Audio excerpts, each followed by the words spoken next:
पहुंचे कृषि मंत्री चौधरी कुमार ने कहा कि भारत एक ऐसा देश है जिसमें कई जातियां, धर्म व रीति रिवाज है, जिसमें हर व्यक्ति को आजादी है अपने धर्म की व्यवस्था के अनुसार अपना कार्य करने की। ऐसे में यूनिफॉर्म सिविल कोड यूसीसी फिजूल के पंगे लेने वाली बात है। पत्रकारों से औपचारिक बातचीत में भाजपा नेता के बयान की वर्ष 2024 के लोकसभा चुनावों के बाद हिमाचल में मुख्यमंत्री बदल जाएगा के सवाल पर चंद्र कुमार ने कहा कि भाजपा को कहें कि ख्याली पुलाव पकाना बंद करें। अब भाजपा को 5 वर्षों तक विपक्ष में बैठकर ही अपनी बात रखनी पड़ेगी। उन्होंने कहा कि सरकार बदलने वाली नहीं है। आया राम गया राम वाला और अब जाने वाला और चला भी गया। खास कार्यक्रम था, मुख्यमंत्री खुद आने वाले थे, क्या कहना चाहेंगे? वो नहीं आ पाए लेकिन फिर भी कार्यक्रम जो वो संपन्न हुआ है। देखिए, ऐसा है कि अभी आदरणीय मुख्यमंत्री जी ने आप सभी को संबोधित किया है जी। क्योंकि मौसम अनुकूल ना होने के कारण जो भी फ्लाइटें जो थी वो जो चंडीगढ़ से आई वो सारी की सारी जो है या तो वापस हो गई या कैंसिल हो गई। और उन्हें फ़्लाइट में आना था और 9:30 बजे जहाँ पहुँचना था और फ़्लाइट की कैंसिलेशन की वजह से वो नहीं आ सके। इसलिए ऑनलाइन ही उन्होंने जो है वो जनता को संबोधित किया है। आपकी प्रेस और मीडिया वालों को भी उन्होंने संबोधित किया है जी जी। और जहाँ काफ़ी लोग उनका इंतज़ार कर रहे थे और वो अगर जहाँ वो लोगों के समक्ष होते तो और भी अच्छा होता और जहाँ के लोगों की जो समस्या है उसके बारे में पूरी जानकारी होती। परंतु जो हमारा तो वेदर है और उसकी वजह से, क्योंकि आज सारे हिमाचल प्रदेश में नहीं सारे भारतवर्ष में ही जो है बरसात का माहौल है और विजिबिलिटी बहुत कम है, इसलिए रिस्क लेना जो है वो ठीक नहीं है। इसलिए आज फ्लाइटें जो है वो सारी कैंसिल। तो हमने जो पठानिया जी ने संदेश दिया है कि किस तरह से कांग्रेस पार्टी का भी 3-4 महीने हुए हैं और हमने बड़े ऐतिहासिक फैसले जो हैं वो किए हैं जिसमें हम कैसे अपनी प्रदेश की जो है वो आय जो है उसको बढ़ा सकते हैं। तो इस प्रकार से जो है वो हम लोगों के ऊपर ज़्यादा बोझ नहीं डालना चाहते, लेकिन जो हमारे अपने साधन हैं उन साधनों को ही हम ज़्यादा जो है उनकी तरफ ध्यान दे करके जो है वो हम अपने साधन जुटाएं और ताकि हमें बार बार जो है वो कर्ज लेने की नौबत ना पड़े। इस संदर्भ में आपको पता ही है कि अभी हमने वाटर सेस जो है वो लगाया। एक बड़ा ऐतिहासिक फैसला है कि हिमाचल प्रदेश की जो हमारी नदियां हैं उनका पानी जो है उससे बिजली का दोहन होता है, उससे सिंचाई की व्यवस्था होती है। और सबसे बड़ी बात जो ये है कि जब बरसात के दिनों में हमारी सारी की सारी नदियाँ, चाहे वो भाखड़ा सतलुज है, चाहे ब्यास है, चाहे उसकी जो है वो छोटे छोटे और दरिया हैं और इसी तरह से हमारी रावी नदी है, सारी की सारी नदियाँ जो है बरसात के दिनों में जो है वो बहुत ज़्यादा फ्लड्स आते थे। गुरदासपुर से लेकर के और होशियारपुर तक पंजाब का किसान जो है वो कंधे के ऊपर कस्सी रख करके जो है वो धुसियाँ बनाता था और सारे पंजाब में इन दिनों किसान धुसियाँ बनाने में लगे रहते थे।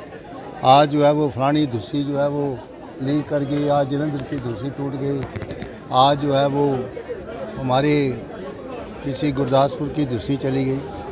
और जब ये डैम बने उस वक्त हम सब लोग पंजाब में थे। भाखड़ा डैम जब बना तो पंडित जवाहरलाल नेहरू जी ने उसका शिलान्यास रखा। उस वक्त के पंजाब के हमारे मुख्यमंत्री प्रताप सिंह चारों होते थे और उस वक्त पंडित जवाहर जी ने कहा कि ये मॉडर्न इंडिया के मॉडर्न टेम्पल्स हैं और सारी की सारी पंजाब और उसके बाद बना हरियाणा और आगे तक राजस्थान की मिट्टी जो है वो सरसब्ज हुई, सिंचाई की व्यवस्था हुई, बाढ़ों के ऊपर नियंत्रण हुआ और जितना हमारा ब्यास का डाउन स्ट्रीम एरिया है, सतलुज का डाउन स्ट्रीम एरिया है, रावी का डाउन स्ट्रीम एरिया है, वो सारे एरिया जो हैं वो उनको चैनलाइज किया गया और पंजाब जो है वो एक तरक्की की तरफ गया, खुशहाली की तरफ। और इन डैमों के बनने से हमारे लाखों लोग बेघर हुए, हमारी ज़मीनें डूबी और ख़ास करके पौंग डैम के बनने से लधून बेसन जो सबसे फर्टाइल बेसन था, जिसमें सिंचाई व्यवस्था भरपूर थी, अनाज बहुत होता था और 1 लाख से 1.5 लाख परिवार उजड़े और उस वक्त एग्रीमेंट में कहा गया कि उनको हम राजस्थान में सेटल करेंगे। आज राजस्थान सरकार जो है वो हमें कोऑपरेट नहीं करती, बहुत से लोग जो हैं वो बेचारे बेघर हुए। गुजरात और इसी तरह से भाखड़े के ऑस्ट्री जो थे, उस वक्त पंजाब ने वादा किया कि हम इनको सेटल करेंगे अम्बाला डिस्ट्रिक्ट में, उनके साथ भी वैसा हुआ। ज़मीनें हमारी डूबी और लोग हमारे बेघर हुए, उसके एवज में हमें कुछ भी नहीं मिला। आज 1966 में जो रीऑर्गेनाइजेशन हुई, उसमें बहुत से जो पंजाब के पहाड़ी इलाके थे, जिसमें ज़िला कांगड़ा था, लाहौर एंड स्पीति था, सोलन था और शिमला था, वो सारे एरिया जो है वो उस यूटी के साथ, हिमाचल के साथ उन्हें लगा दिया गया। और उस वक्त हमारी जो जनसंख्या है और एरिया के हिसाब से हमारा शेयर जो था वो 7.19% बनता था और हमें कुछ नहीं मिला उसकी एवरेज में।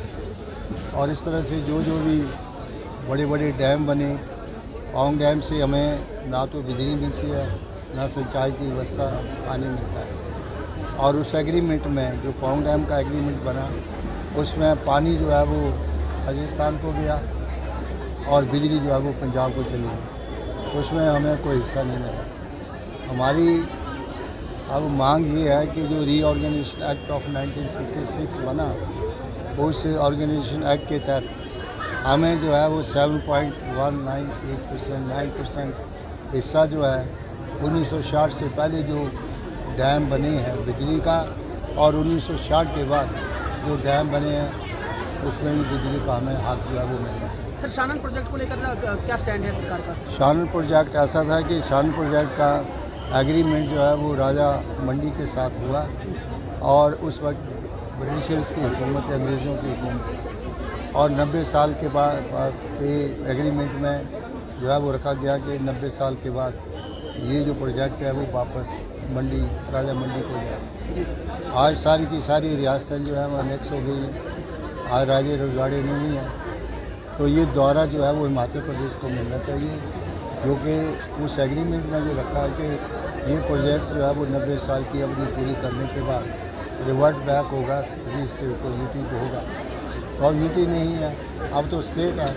तो हमारा क्लेम बनता है, जायज़ क्लेम है कि ये जो प्रोजेक्ट है इसने काफ़ी लंबी सेवा की है और इसकी बिजली के उस वक्त लाहौर को जाती थी। लाहौर जो था वो ही पंजाब के साथ था, उस वक्त वहाँ पंजाब था और सारी की सारी बिजली व्यवस्था वहाँ पर जाती थी। और अब पंजाब का इसके ऊपर कोई क्लेम नहीं है, क्योंकि एग्रीमेंट ओवर हो गया, राज्यों की प्रॉपर्टियाँ जो अनेक्स हो गई हैं।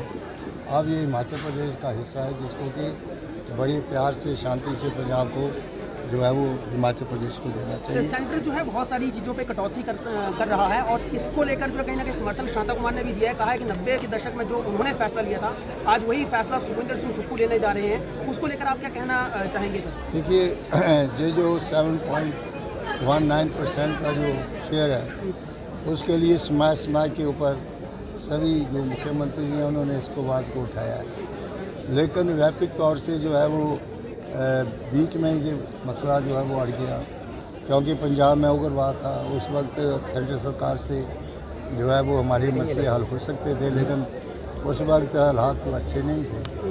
तो अब हमने इसको उठाया इसलिए है कि जो रीऑर्गेनाइजेशन एक्ट के तहत जो उस वक्त के जो हमारे सिस्टर स्टेट्स को जो भी बेनिफिट्स देने हैं उसको हमें देना चाहिए। इसलिए हम जो है वो सुप्रीम कोर्ट में गए हैं और कई हीयरिंग जो है वो सुप्रीम कोर्ट में हो गई है। अब दूसरी हीयरिंग जो है बड़ी जल्दी आने वाली है, उसमें कुछ स्टेटें एग्री कर गई हैं, जैसे हरियाणा है, दिल्ली है, BBMP है, वो अपना हिस्सा देने को तैयार हैं कि जो हमारा शेयर बनेगा हम देंगे। पंजाब को भी इसमें जो है वो देना पड़ेगा, क्योंकि रीऑर्गेनाइजेशन एक्ट में जो हमारी पॉपुलेशन है, हमारा एरिया है, उसके हिसाब से हमारा 7.19% हिस्सा बनता है। और इसको हम राजनीतिक तौर पर डिप्लोमेटिक तरीके से भी और हम सुप्रीम कोर्ट में भी इसका केस दिया। लोकतंत्र प्रहरी एक्ट को लेकर सर राज्यपाल ने 2 सवाल पूछे हैं सरकार से, क्या कहना चाहेंगे सर? सवाल मुझे लगता है कि किस एक्ट में? लोकतंत्र प्रहरी एक्ट जो था उसको जो जिस तरह से रद्द करने के लिए जो अपील विधेयक बिल लाया गया था और सरकार की ओर से जो राज्यपाल के पास है अभी, ये अब मैंने तो पूरा एक्ट पढ़ा नहीं कि लोक प्रहरी एक्ट क्या है। लोकतंत्र प्रहरी एक्ट जो इमरजेंसी के दौरान जो है जो लोग अच्छा, जिनको जो है दिया उन्होंने कौन सी लड़ाई लड़ी थी भाई? ये हालात होते हैं देश में जब इमरजेंसी कब लगाई जाती है, जब लॉ एंड ऑर्डर व्यवस्था जो है वो ठीक नहीं चलती। कोई उसके ऊपर जो है कोई डिक्टेटरशिप तो हुई नहीं। उसके जो इमरजेंसी लगाई थी तो उस वक्त देश के हालात जो थे वो ठीक नहीं थे और जो अपोजिशन पार्टी ने थी उन्होंने लोगों को भड़काया। जगह जगह के ऊपर जो है वो बिहार में दंगे फसाद शुरू हुए, इसलिए आखिर में जो है वो श्रीमती इंदिरा गांधी को जो है वो इसको एक्ट जो इम्प्लीमेंट किया गया। उस वक्त विरोधी पार्टियां जो है वो एकजुट होकर के तोड़ फोड़ का जो तरीका अपना रही थी, तो कुछ लोगों को जेल में जाना पड़ा। तो लोग परमानेंट जेल में तो नहीं थे, किसी को एक दिन के बाद छोड़ दिया। 1977 में हमारे लोग भी जेल गए थे, क्या उनको भी वजीफा लगना चाहिए? तो मेरा मतलब कहने का है कि ये एक ढोंग है कि जो इमरजेंसी के टाइम में जो लोग जेल गए उनको जो है वो पैसे मिलेंगे। शांता कुमार को मिल रही है पेंशन, ये बड़ी बुरी बात है। आप प्रजातंत्र में रहते हैं, प्रजातंत्र में विरोध भी होता है और प्रजातंत्र तभी चलता है कि जब अपोजिशन भी हो और रूलिंग पार्टी भी हो, विरोधाभास चलता रहता है। नीतियों के ऊपर कई बार जलसे जुलूस भी होते हैं, जो नीतियाँ ठीक नहीं होती। कांग्रेस पार्टी ने जो आर्थिक प्रोग्राम दिए उसमें उनको बहुत से आर्थिक प्रोग्रामों में बहुत सी अड़चनें हैं। जब 1972 का एक्ट बना, मुजाहिरे और मालिकों की आपस में बड़ी तशद्दुद हुई, उस वक्त भी सरकार ने बड़े प्यार से इस मसले को सुलझाया है। जब लैंड रिफॉर्म्स हुए और लैंड सीलिंग एक्ट बना तब भी विरोध हुआ। ये जनसंघ के लोग जो हैं वो सुप्रीम कोर्ट में गए।